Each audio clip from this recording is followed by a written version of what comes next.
one of my interests in recent times as a missiologist, someone who teaches about mission, has been to teach about the growing multicultural church we have here in Australia. I first got into this field because in the Archdiocese of Melbourne, I was part of a committee for priests coming from overseas. And how could we better help them to settle in, enable them, and make the best of their talents and the resources that they had. And as I studied it and thought about it, I realised that, you know, these priests are only a small part of a huge migration that's going on around the world today. There was a great European migration between the 16th century and the middle of last century. 50 to 60 million Europeans went out around the world. And that was built Australia and New Zealand and the United States, Canada, but also you had India and Africa and Latin America and all of this.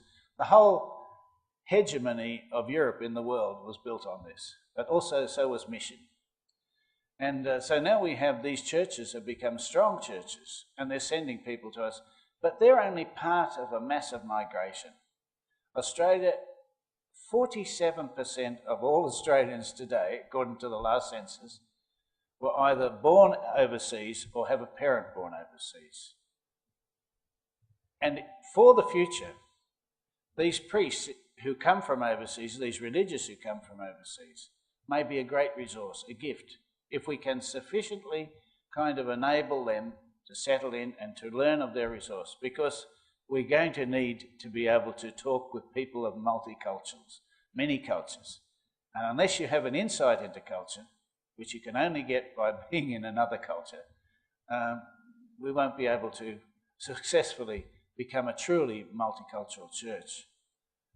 There is, of course, a lot of pain as well.